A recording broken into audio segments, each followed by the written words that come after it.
Welcome to chess, ladies and gentlemen. All right, cool. So they just got done with round 3 from the Magnus Carlsen Invitational of the Champions Chess Tour. And so round 3, we saw Wesley versus Teimour Radjabov, and we saw a nice victory from round 2 when Karyakin, he sacrificed that piece, but didn't really get the compensation he was looking for. So Wesley made him pay for it, as he usually does. So appreciate you guys coming by.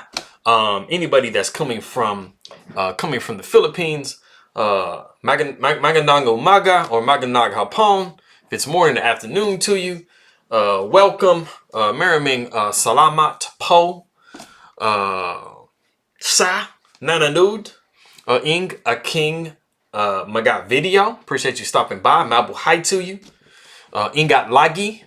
To all of my people, Akim Magay Kabagan, all of my people. And if you are coming from Azerbaijan, salamat to you. Qxf3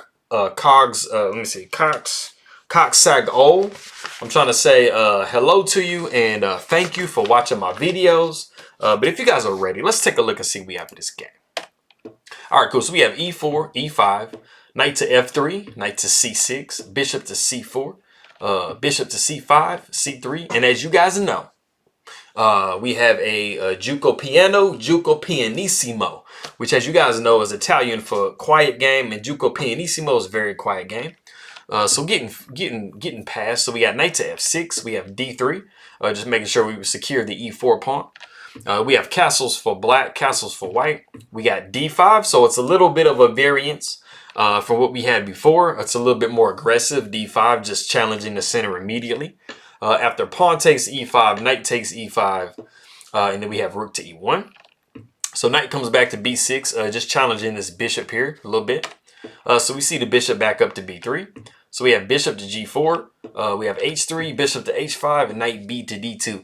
Now, even in these positions, bishop to G4 can be a little bit annoying, but you don't necessarily want to go H4 and just waste the tempo very early in the game by just preventing it. So a lot of the times you just want to allow it. So we have queen taking D3. Looks kind of crazy, but we are still in theory because we're going to be discovering an attack on the queen and the undefended bishop on H5. So we have knight takes E5.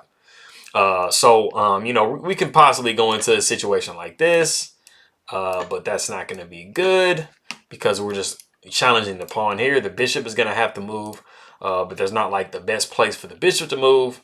Of course, if the bishop does kind of go back, let's say here, you're going to be looking at, possibly this or, just taking here, stuff like that. So, that's not really something we want to go into. So the queen is going to go to F5, and we're going to see the knight from E back up to F3. So we have a rook to D8, just trying to pin down that other knight to try to make exploit the pin here. So the queen comes to E2. We have knight to D5. We got knight to E4, bishop takes F3, queen takes F3, queen takes F3, and we see pawn takes F3. So, I mean, white they're doing actually fairly similar. But, going into an end game, sometimes it is significant when it just kind of depends on who's actually playing the game. Because in a game against, like, let's say amateurs or intermediate players, even up to advanced players, sometimes it is kind of hard to deal with a double pawn in an isolated pawn situation. So it kind of depends on who you're playing, if it's really significant or not. Of course, the computer's going to be like, oh, he's triple zeros. It's all equal. We're all good.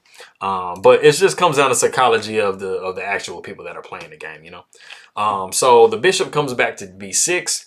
We got bishop to G5, and then we see rook D to E7.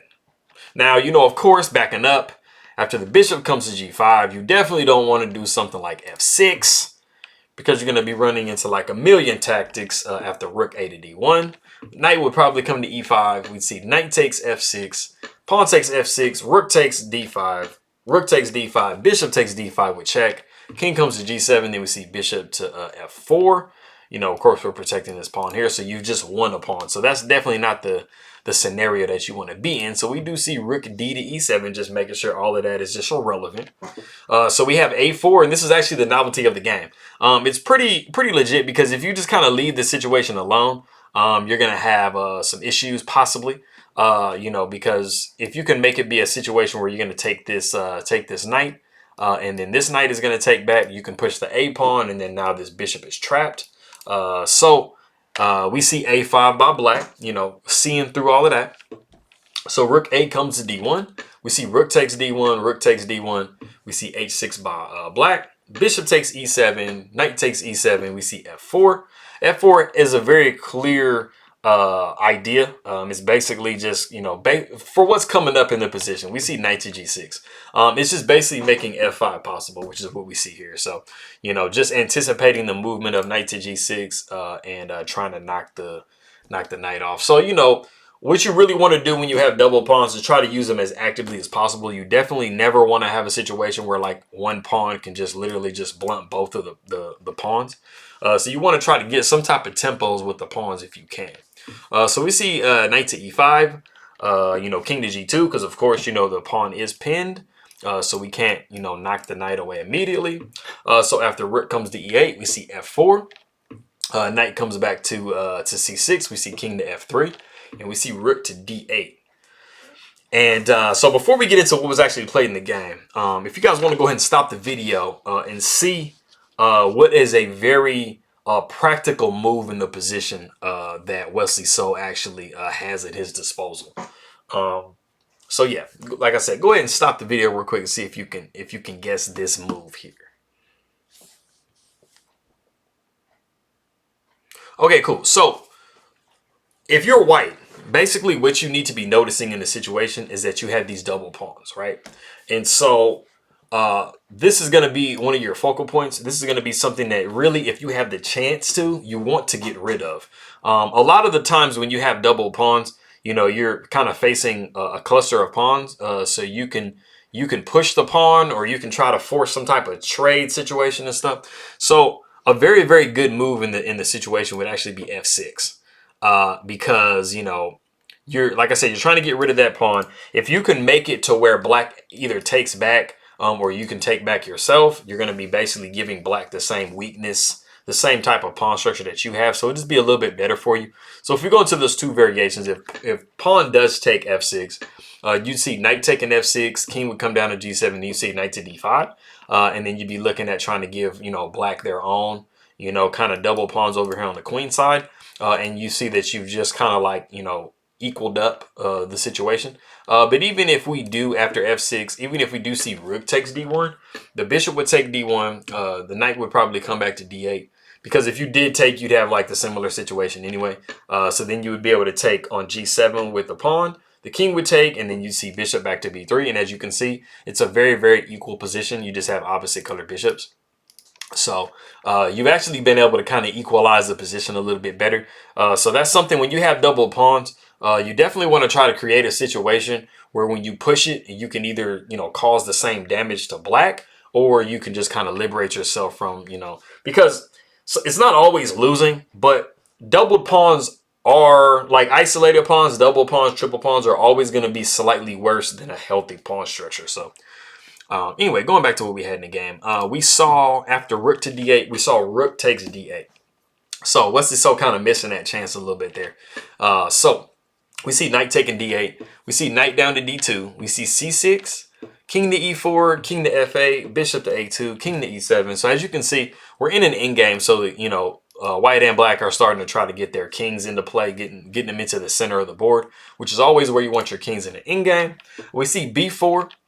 Bishop comes back to C7, knight to B3. And this is a pretty practical move because now, because white does have a light square bishop, this move here with the bishop is, you know, kind of tying the king down a little bit to the protection of this pawn. So it's preventing, like, you know, the king from being able to kind of like, you know, get himself into a more dominant position. Pawn takes B4, pawn takes B4. We have bishop to D6. We have B5. After pawn takes B5, we have B6. The knight comes to D4. After bishop to C7, we see bishop to D5. We see G6, H4, king to F6. We're forced to trade now because, you know, we don't want to be dropping the pawn to it with a check. Well, actually, it wouldn't be a check because this knight is here. So never mind. But so the king comes down to F3. We see G5, pawn takes G5, pawn takes G5, pawn takes G5. King takes G5, we see knight to E6. And then we see knight takes E6, that forces a trade. because of course if you move, you're going to be dropping this bishop here. We don't want to do that. So the knight takes e6, bishop takes e6, and just running into these last 6 moves real quick.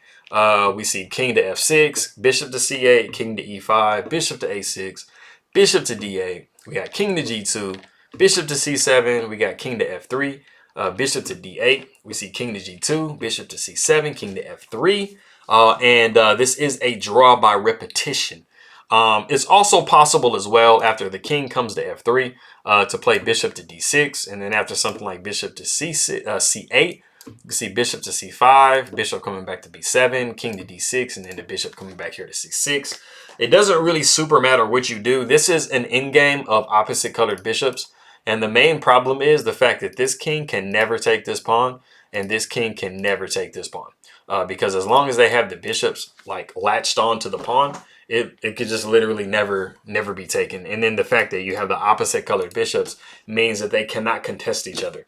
So you can never get yourself in a situation where the king is close and you try to trade the bishops off because they're opposite colors. So as you guys are probably familiar, games with opposite colored bishops are super notoriously drawn. It's possible to win certain situations, but when you have a bishop's endgame, there are so many different scenarios where you can actually sacrifice a bishop and create like a non-winnable, pawn situation and stuff like that. So you have to be really careful when you get into these types of endgames. These are probably some of the most drawn types of endgames that you'll get into. So anyway, that is that game. Take it from round 3.